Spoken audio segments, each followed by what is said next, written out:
Welcome to a CNY Wrestling podcast. This is part 3 of the 2016 to 2017 Class AA previews.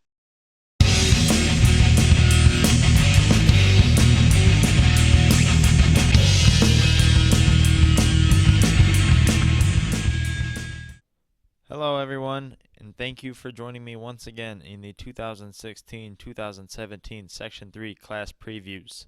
Today we are going to be discussing Class AA, and we are going to be wrapping up the previews for the 9 teams involved with the class. We will be covering Liverpool, Rome Free Academy, and West Genesee. At the end of this video, I will also give a rundown of my final Class AA preseason team rankings and some final Class AA pound-for-pound wrestler rankings as well. I will be enlisting Section 3 wrestlers to help me with those once again, like I did with Class A. But before that, we need to cover these 3 teams that I just mentioned before, so let's get right to it. We'll start with the Liverpool Warriors. For Liverpool, I think in the greatest sense of the word, they always seem like a team that overperforms when it comes to the high school wrestling season. Last winter was no different. Even with the loss of 6 seniors from the 2014 to 15 season, the Warriors battled their way to a top 3 finish in Class A and came up just a point and a half short of a top 5 finish in Section 3.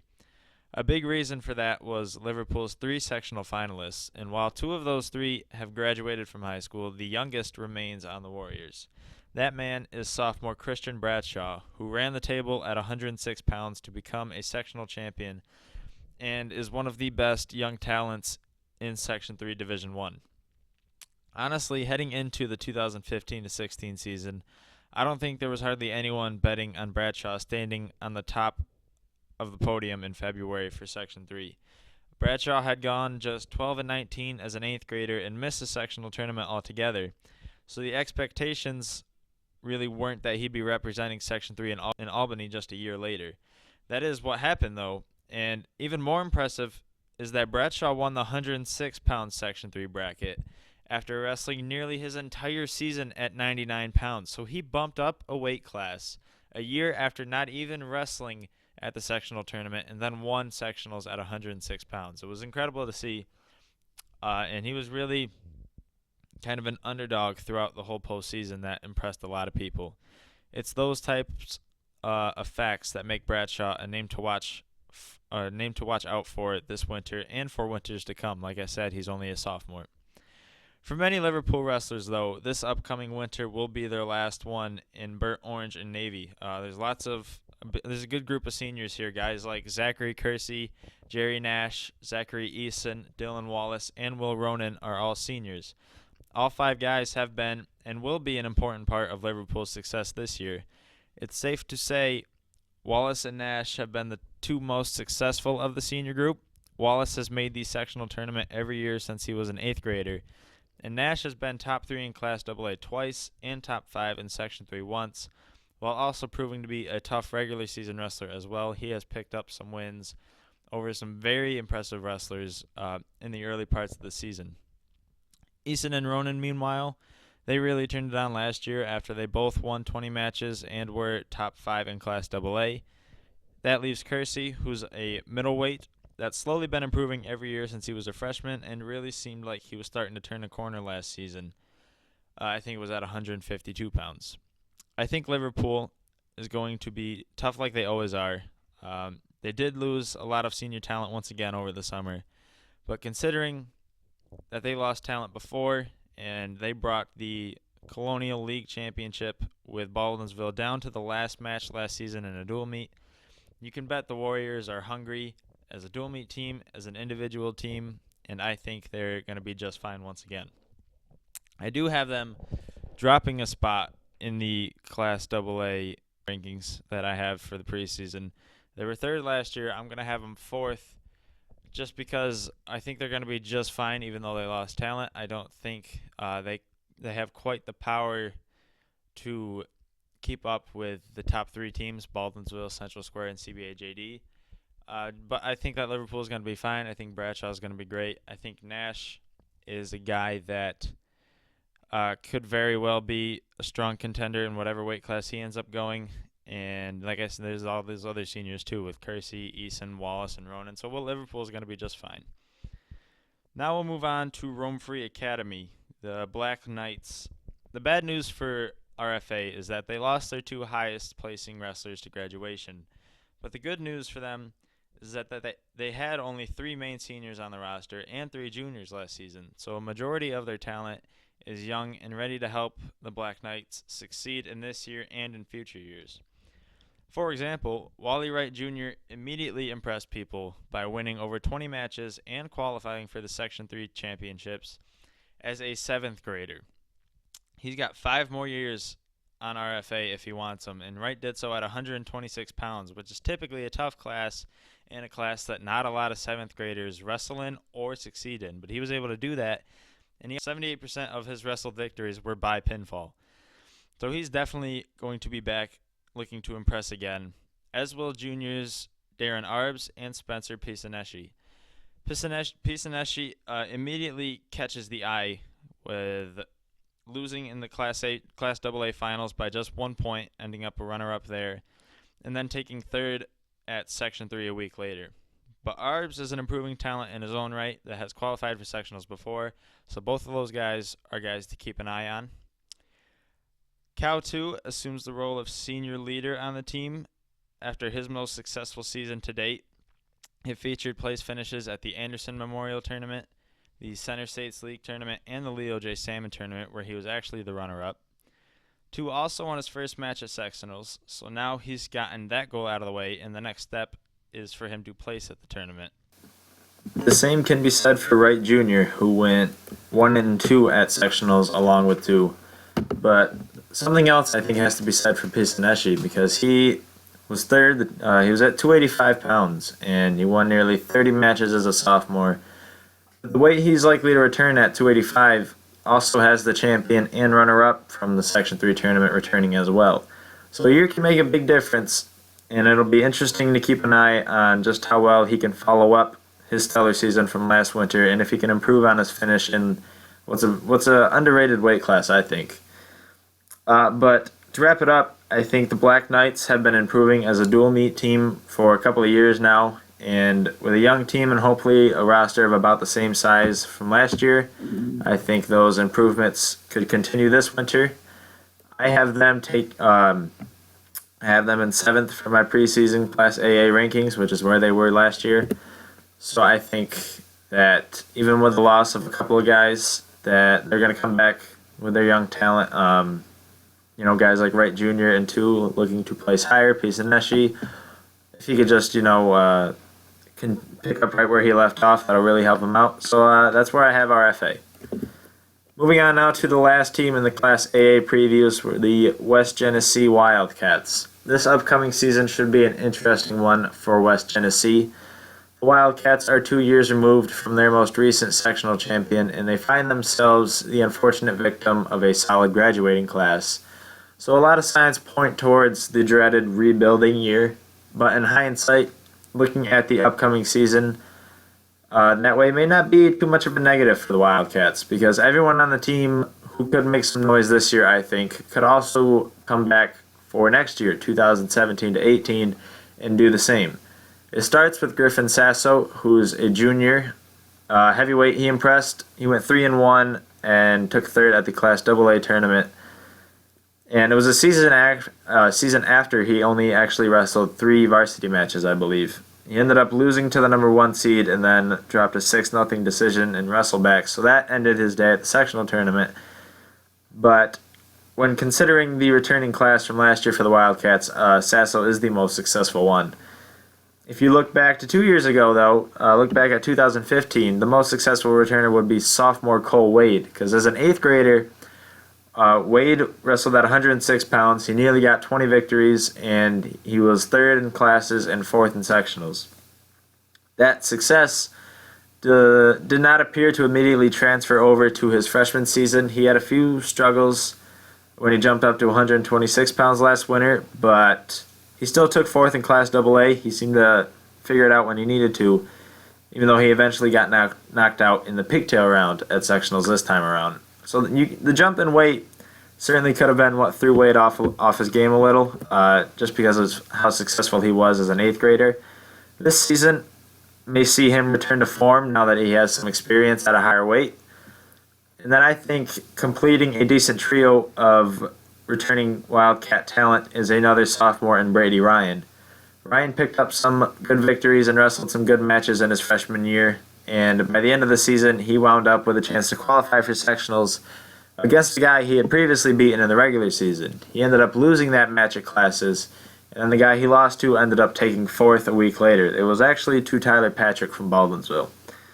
But like I said, Ryan has proved that he can be competitive with good wrestlers because he does have a win over Patrick, and he will likely bring more of his talent to this season. So if Sasso and Wade can do the same, West Genesee should be able to get through this year of minimal senior talent and be able to prepare for a brighter future ahead. I have them at the bottom. I have them in 9th for my Class AA rankings, but like I said, Sasso, Wade, and Ryan are all very decent wrestlers for the Wildcats, and the future could be a different story for West Genesee. Hopefully they can get back to where they were a couple years ago when they had a sectional champion. That's going to wrap it up for the team-by-team portion of the Class AA previews, and it will complete my team rankings for the preseason for Class AA. Now we'll get into the final team rankings that I have. When I did this with Class A, I consulted some help. I brought in SectionIIIWrestler to give me his opinion and to rank the teams as well as a group of wrestlers pound for pound, and then I ranked them as well, and so we combined our rankings to come up with a final list of rankings. I had fun doing it for Class A, and I want to do it for all the classes, and I think that we'll get into it right now with Class AA.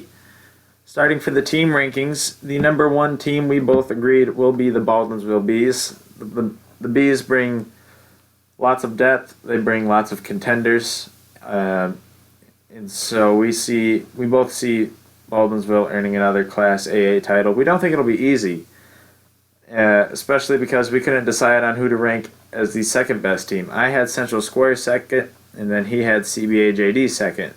And so they technically tie for second in Class AA. They'll both certainly give Baldwinsville a run for their money with the talent that they bring. They bring a lot of contenders to the table, some of the best pound-for-pound wrestlers. A majority of them, are from those top 3 teams. In 4th, we have Liverpool. Both of us had Liverpool in 4th. 2 years ago, Liverpool was the Class AA champions. They dropped down to 3rd last year, now they drop into 4th, but I really don't think that hurts them any because I think they'll still be a contender for a top 5 team, maybe just under that in Section 3 D1 as a whole. We then drop down to a tie for 5th with CNS and FM. I had CNS 5th, he had FM 5th, and so they combined to make 11, so we have them tied for 5th. We also have a tie for 7th between RFA and Syracuse Institute of Technology. I had RFA 7th, he had SIT 7th. And then we both had West Genesee towards the bottom. West Genesee comes in 9th. But, like I said when we just previewed the Wildcats a little while ago, it's going to be more of a rebuilding year, but it certainly could have its perks with some of the talent they bring back. But that finishes the finalized preseason Class AA rankings for this upcoming winter, this upcoming season. Baldwinsville, Central Square, CBAJD, the top 3 teams, the ones to look out for. Liverpool, CNS, and FM coming in right behind them about the halfway point of the rankings, and then RFA, SIT, and West Genesee rounding it out.